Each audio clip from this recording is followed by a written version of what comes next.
Yo, what is up, guys? I know it's been a long time since I've done a top 5 indie game list. I think the last one was top 5, wasn't it?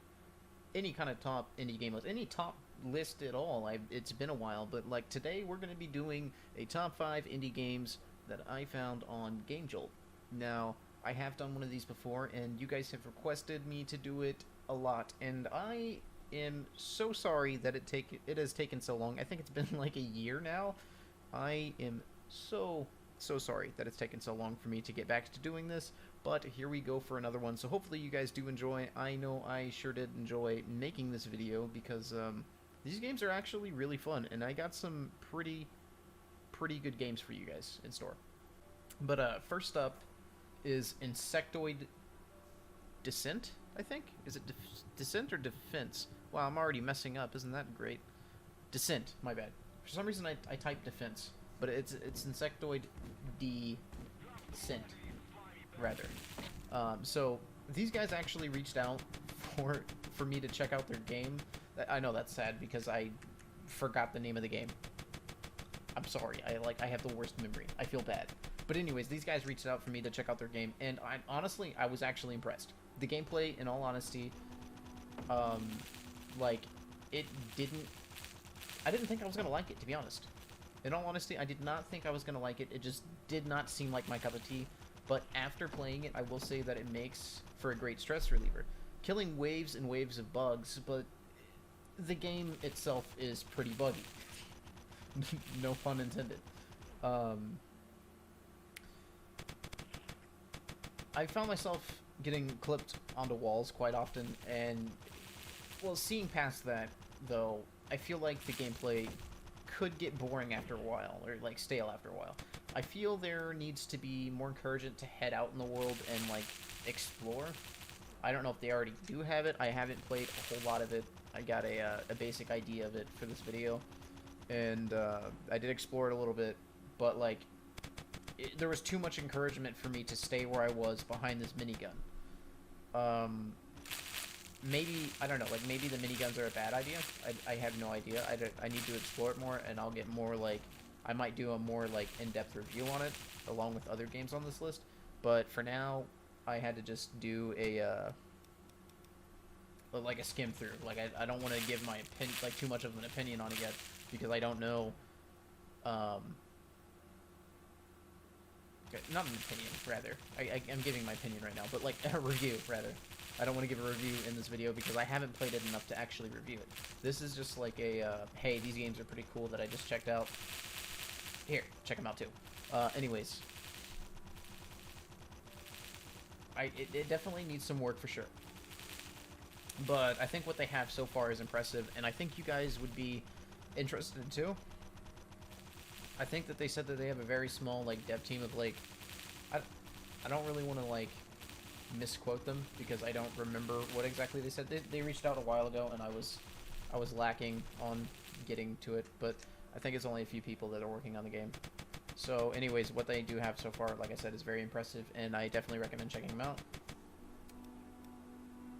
And we're on to the next one. Okay, so up next we have Rose and Locket. There didn't appear to be much to this game, but the gameplay itself was pretty solid. I was actually finding myself enjoying it quite a bit. This one really drew me in its... excuse me.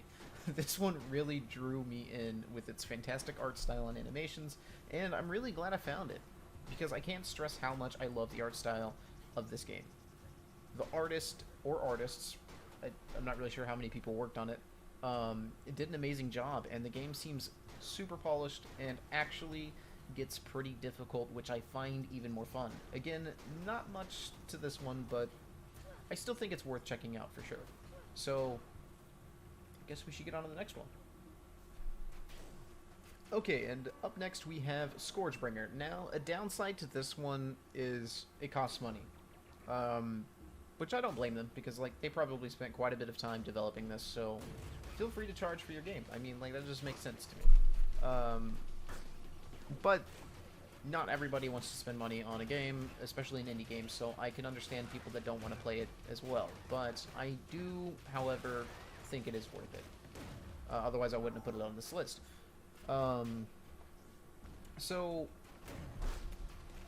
again, it appears you would get a bit more for this game. Having, like, you know, having to spend money, of course. I guess that makes sense, right? The gameplay itself is fast-paced, and it feels pretty good. The one issue I have with the game, though, well, I'm not really sure it's an issue. As I don't really know how to feel about it. You could basically fly around by chaining attacks together, and it would just feel really weird. To me, it just, like, it seems like a weird game mechanic choice, I guess. I have seen, like, games that can combo attacks and stuff. They, like, you can basically just fly around, so I don't know if that's what they were going for.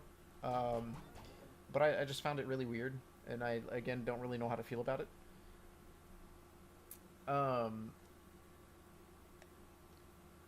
Other than that, though, the game is really solid.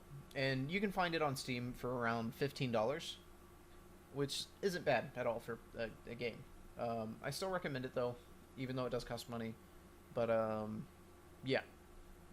Let's move on to the next one. Alright, and next on our list we have Mana Spark. Now, I originally forgot to record my opinion on this one. I don't know why. I recorded all the other ones and then forgot this one.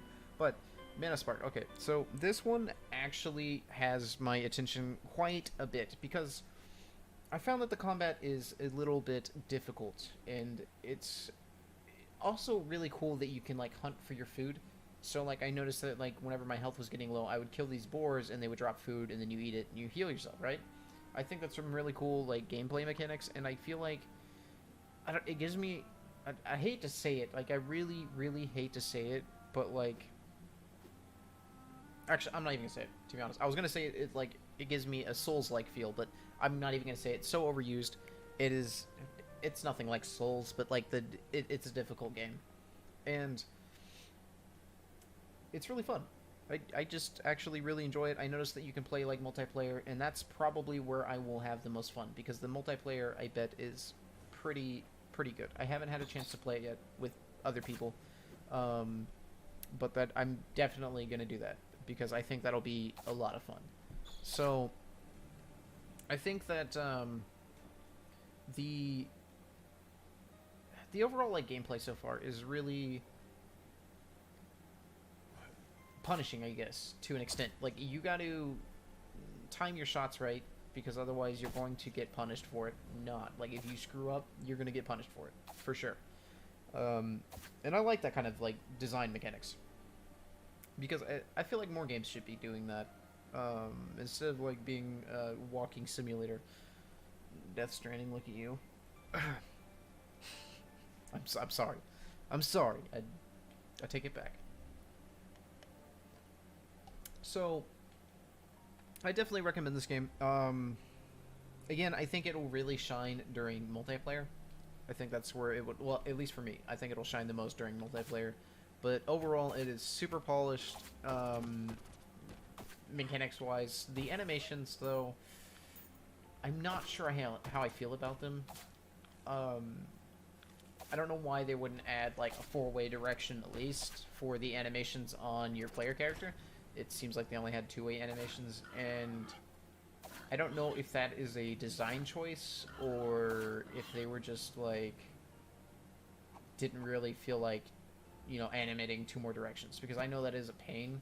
So I don't know if they did it just to save time, or if it's just a design choice. It might just be a design choice due to the character sprite, which is the character you play as, character model. They call it sprite. I'm sure you guys know, but it's a character sprite, and judging by the way that they set up the character, I don't know, maybe they did design a four-way direction or eight-way direction animations, but it just looked weird. Which very well could be, because, like, with that character model, I can kind of see it. Maybe that, like, they did design, like, a direction going up and down, and it just looked weird, because that has happened to me quite a bit. And sometimes there's nothing much you can do about it. It'll just look weird. So it's very unfortunate, but I don't know again if that's a design choice or if that's just them trying to cut time out of the development, which is very understandable. Personally, I don't think I would do it. I think I would still find a way to make like at least four-way directional whenever I go to make a game, because I don't know, like it just, to me it just seems like it lacks polish if it's not. And not, again, like not hating on their like development style or their game, because they did a fantastic job. Like the game is super fun and I highly recommend checking it out. But that was like that's the only complaint I can come up with about it. So again, not that bad. Go check it out. On to the next one. Okay, so last one on our list is Rising Hell. Now this one really captured my attention. I honestly didn't want to quit playing it. Everything was just really well polished, and it was all around a really good experience. It reminded me of Binding of Isaac, but like in a side-scroller style of gameplay. The combat felt super impactful, and the animations were absolutely amazing. Whoever working on the design and animation of this game, like literally, just hats off to you, man, or women, or other. But like seriously, hats off to you, because absolutely, it's outstanding work. Being an indie dev myself, I know the achievement of pulling this off, and it's I don't know, like unless you're like super talented at it, which I confess I'm not, so it's really hard to do, and they did it super well. I have to say I'm really impressed. I can't wait to see more from these talented individuals, and I look forward to playing more of this game. Now, I believe the one that I just played of this was actually just a demo, which they have to download on their Gamejolt page. I don't know if there's a full release yet. I didn't quite look too much into it. I'm kind of like crunched on time to make this video, so not great. But the game itself, though, I do highly recommend going over their Gamejolt page. I'll have everything linked in the description for you guys to check it out. And yeah, I do actually have a couple more shoutouts to do for this list. This is one that wasn't actually released yet, but it did capture my attention. So I guess it's not really a couple more, it's like just one more. This other game, I'm pulling it up right now because I'm doing this on the fly. The other game is New Eden, 2D MMORPG. It is on Gamejolt. I will leave it in the description too, the link. They don't have a download or anything other than a soundtrack, and I will also post the gameplay that they showed on the screen. It's supposed to be a Souls-like MMORPG that is 2D, and I do really like the art style, so highly recommend checking that one out. I am excited to see where they go with this, and what kind of a game it ends up being.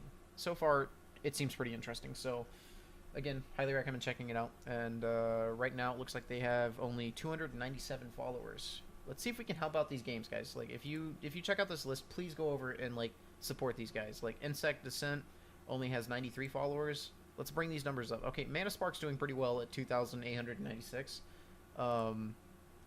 Scorchbringer is only at 691. Rising Hell is only at 44 followers.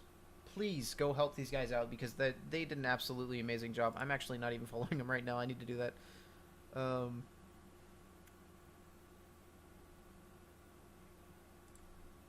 Yeah, definitely, like, Rising Hell only has 45 now, because I'm the 45th follower. Please go check out these guys. And if you enjoyed this video, leave a like and comment down below. Tell me what else you guys want to see. Like, if I missed any indie games that you guys are super into, then leave a comment down below, let me know, and I'll be sure to add it in the next list if I do enjoy it. And hit the subscribe and bell notification. I always forget to say this, so that way you can not miss any of my uploads, especially whenever I do another list like this, or you can see other content like me reviewing games. I planned on getting a lot more into indie games too, because being an indie dev myself, I do enjoy to see other people's work, and it gives me inspiration for mine. So yeah, that's pretty much it. It's been Zero. Peace out.